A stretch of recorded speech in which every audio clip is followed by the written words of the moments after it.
The world outside was a nightmare, but the real horror was waiting inside. Today we're diving into the terrifying sequel that picks up right where the first film left off. Our hero, a young woman who just narrowly escaped a world overrun by the undead, stumbles upon what she thinks is a safe haven, a quiet, isolated house. But as she steps over the threshold, a chilling sight greets her. The walls are covered in pictures, dozens of them, and in every single one, the subjects share the same unsettling, unnatural smile. She soon discovers the house isn't empty. It's haunted by the malevolent spirit of its former owner, a phantom who preys on the desperate. His method is cruel and patient. He lures weary souls inside, only to drive them to take their own lives. He then traps their spirits within the very paintings that now line the walls, each frame a prison for a tormented soul. The story we're exploring today follows our protagonist as she becomes his newest target. Exhausted from her ordeal, she collapses into a deep sleep, but there's no rest to be found. The owner's spirit invades her dreams, twisting her reality into a landscape of despair. He whispers poison in her ear, replaying her deepest fears and sorrows, trying to break her will and convince her that giving up is the only way out. He dangles the promise of peace, an end to her suffering. But it's a lie. He doesn't want to help her. He wants to consume her spirit to fuel his own ghostly existence. Every time she wakes, the house feels more oppressive, the smiling faces in the pictures seeming to mock her struggle. The spirit's influence is relentless, blurring the lines between her dreams and reality. He shows her illusions of her lost loved ones, beckoning her to join them, twisting her grief into a weapon against her. She feels her own hope starting to fade, the dark thoughts he plants taking root in her mind. But she is a survivor. She fought through a world of monsters, and she refuses to be defeated by one hiding in the shadows of her own mind. Just as she's about to succumb to the crushing despair, a flicker of hope appears.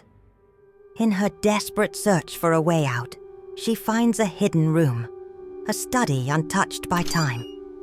There, on a dusty desk, lies an old leather-bound book. It's a journal filled with frantic handwriting. As she reads, she realizes it's a manual, a guide left by a previous victim who discovered the truth. The book details the history of the malevolent spirit, and more importantly, a ritual to exorcise him. The ritual is complex and dangerous. It requires 5 specific objects, each imbued with a different spiritual property, to be collected and used to sever the spirit's connection to the house. The journal gives her clues, cryptic riddles pointing to where these items are hidden throughout the very house that has become her prison. Now she has a mission. It's a race against time and her own sanity. She must navigate the haunted halls, solving the puzzles left behind, all while the owner's spirit grows more aggressive, trying to stop her at every turn. Her hunt begins. The first item is a silver locket, hidden inside a music box that plays a hauntingly beautiful, yet sorrowful tune. As she reaches for it, ghostly apparitions flicker in her peripheral vision, and the whispers in her mind grow louder, begging her to stop. She clutches the locket, its cool metal a stark contrast to the suffocating fear in the room. Next, she seeks a shard from a broken mirror, said to reflect a spirit's true form. She finds it in the attic, a place thick with the scent of decay and regret. As she picks it up, the owner's ghostly face flashes in the reflection, contorted in a silent scream of rage. She presses on, her resolve hardening with each item she finds. She locates a dried sprig of rosemary, a symbol of remembrance, tucked inside an old family Bible. Then, a single iron nail, representing an anchor to the mortal world, pried from a loose floorboard beneath the most menacing portrait of them all. The spirit's attacks intensify. The house groans around her, doors slam shut, and the faces in the paintings seem to weep tears of black ink. He is trying to break her, to trap her in a waking nightmare. But the hope of freedom, not just for herself but for the other trapped souls, drives her forward. Finally, she needs the fifth and final item, a tear of genuine sorrow, shed for the spirits trapped in the paintings. Looking at the gallery of smiling faces, she no longer sees just creepy portraits. She sees the people they once were, their lives cut short, their spirits enslaved. A single empathetic tear rolls down her cheek, and she catches it in a small vial, as the journal instructed. She has everything she needs. Now, for the final confrontation. She arranges the 5 items in a circle in the main hall, right below the owner's self-portrait, the source of his power. She begins to chant the incantation from the book. The words are ancient, powerful. The house begins to shake violently, and the air grows ice cold. The spirit of the owner materializes before her, no longer a subtle whisper, but a raging, monstrous form made of shadow and malice. He lunges at her, but the circle of objects glows with a brilliant white light, forming a protective barrier. He recoils, shrieking in fury.